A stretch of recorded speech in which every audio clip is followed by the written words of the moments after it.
अरे उतारा अही राजा से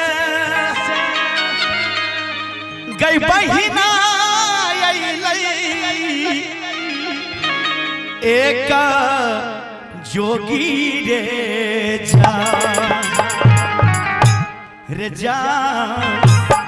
रे जान बैठी के लई रे जोगी सीमा चर चोरे हे जान रे जान बैठी के लई जोगी सीमा चर रे जान उतारा ही राजा से जान रे यही लई एक जोगी ये जान रे यही लई एक जोगी ये जान रे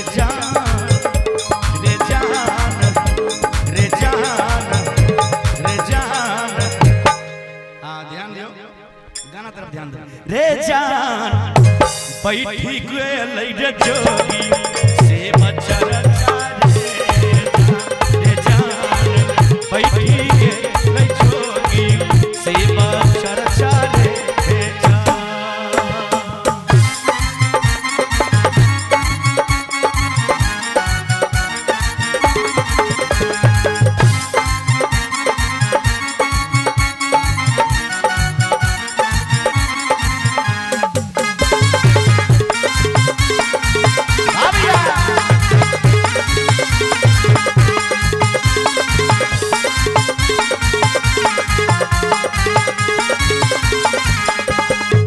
देखियो शिव गुरु जोगी भेष में आए कहुआ गांव में राम साहनी जी के यहाँ पर पहुंचे छथिन तो हमार गुरु बहिन सब वो जोगी बाबा से कहे हे जोगी बाबा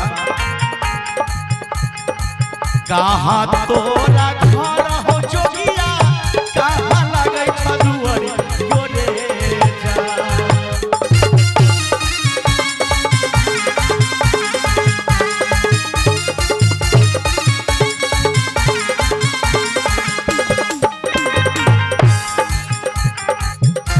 प्रिंस कुमार की तरफ से 10 रुपया के पुरस्कार और भगवान बाबू के तरफ से 105 रुपया के पुरस्कार। बोलो शिव गुरु भगवान की।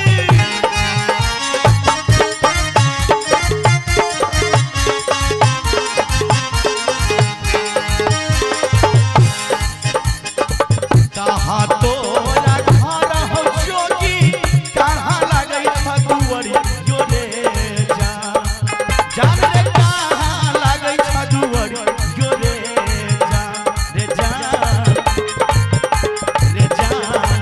कहाँ माँ चली अइला शिव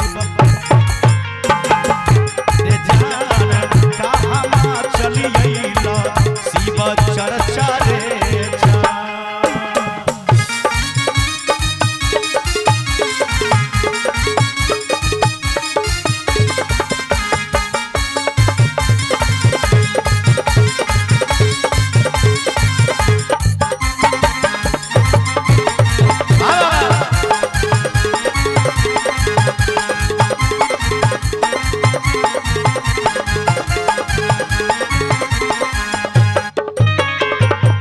आगे उतारे ही घरवा के बहिनी उतरे लागई दुवरिया रे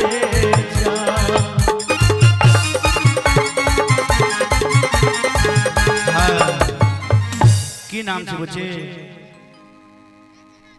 रचना कुमारी बुची के तरफ से शानदार 50 रुपया के पुरस्कार। खूब आनंद रहो बाबू, खूब खुशी रहो। बोले शंकर भगवान की। अहो कहमा तोरा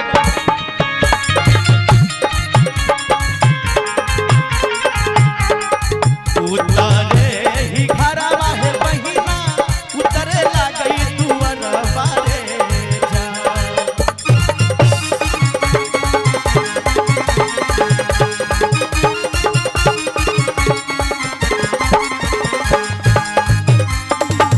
उतरे ही घरवा के बहिना उतरे लागई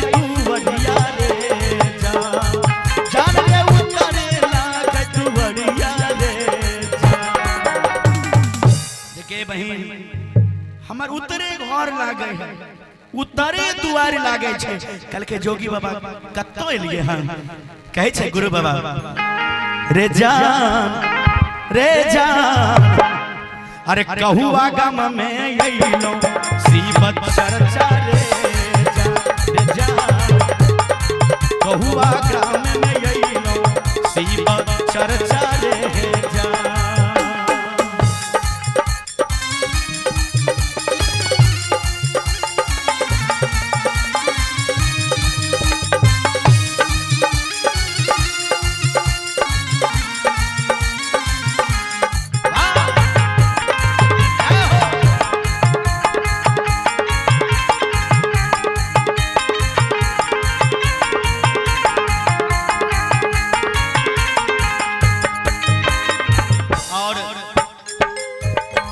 गोपाल बुआ के मामा जी सुशील सहनी के तरफ से 101 रुपया के पुरस्कार गुरु बाबा कहे छे जो उतरे हमर घर उतरे हमर द्वार आ जहां पर अहाँ सब शिव चर्चा करे छी ओतै हम शिव चर्चे सुने लेलो। त गुरु बहिन सब देखियो आदर करे छन, हुनका सम्मान करे छन, हुनकर केना के अरे लोटा भरल पनिया है सिसिया चरण पखारई रे जा लोटा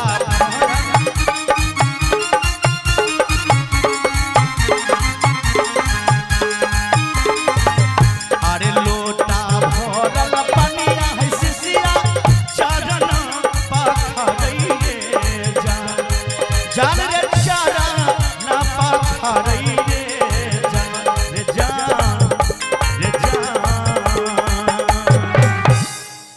एक और पुरस्कार प्रियंका कुमारी बुच्ची के तरफ से 105 रुपया के पुरस्कार। बहुत बहुत आशीर्वाद बच्चा के जय हो।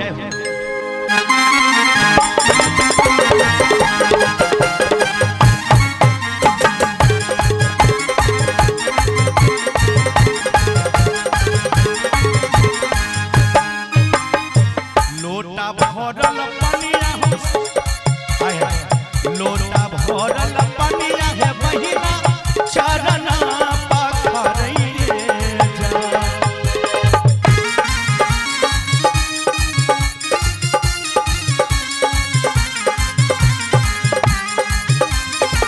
लोटा भरल पनिया बहिना चरण पखारई रे जा जान रे चरण पखारई रे जा रे जान।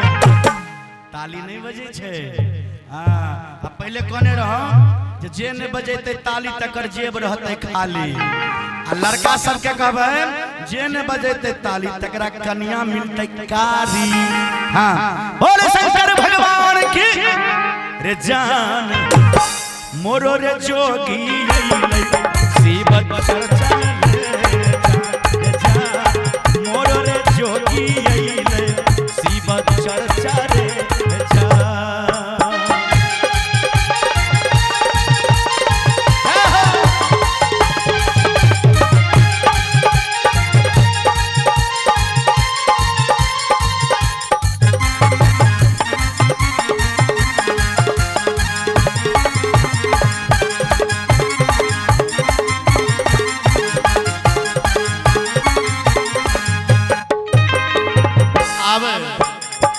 शिष्या बहिन सब वो जोगी बाबा के कहे छे जे हे जोगी बाबा आहो बैठो हो में बैठो जोगी बाबा चंदना चौकिया रे जा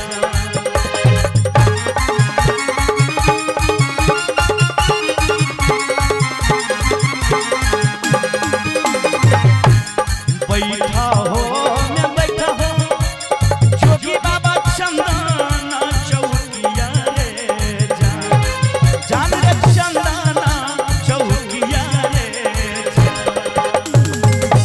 जोगी बाबा आई चंदन के चौकी पर अहाँ बैसियो चरण के पखारे छन चंदन के चौकी पर हुनका बैसाबे छथिन आसन लगाबे छथिन मान सम्मान आदर करे छन।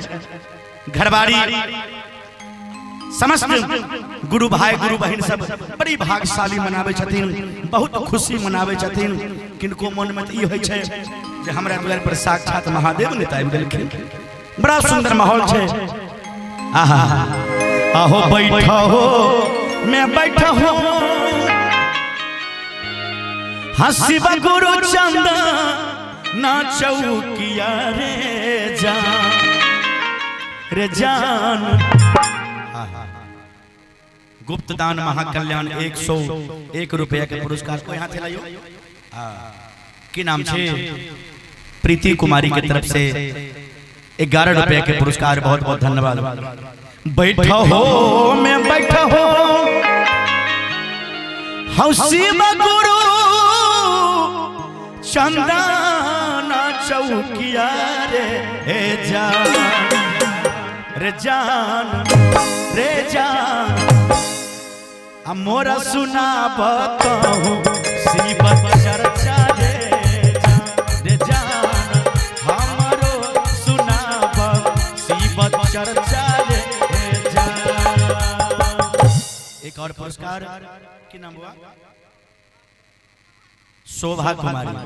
शोभा कुमारी की तरफ से भगवान के दरबार में महादेव के दरबार में 101 रुपया के पुरस्कार। दानी की जाए दाता की जाए। बोले शंकर भगवान की। आहो बैठा हो मैं कने दोनों हाथ खाड़ कर दियो। भौजी की हाल चाल? ठीक छी ने? तनी चाची सब हम सब दोनों हाथ की नाम छी बुआ? आदिति कुमारी की तरफ से 51 रुपया। आहो बैठा हो मैं बैठा हो हो जोगी बाबा चंदा ना चौकिया रे जान रे चंदा ना चौकिया रे जान रे जान। बोले शिव गुरु भगवान की। ताली बजा के सब आदमी हमरो सुनाबा से बचर चले।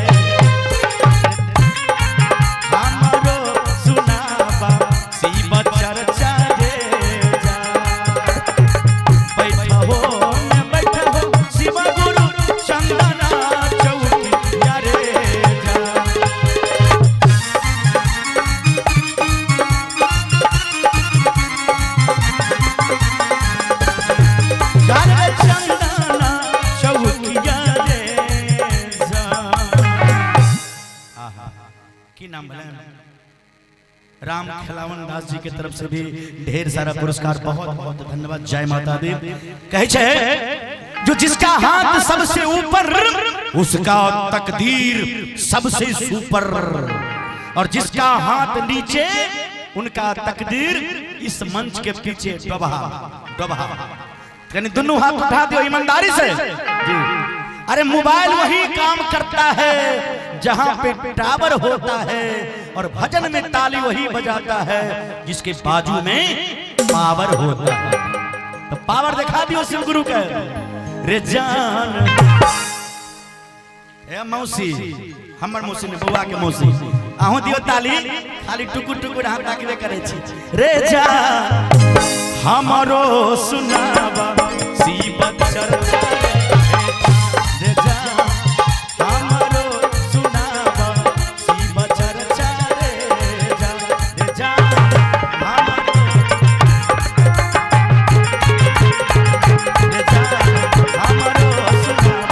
शिव चर्चा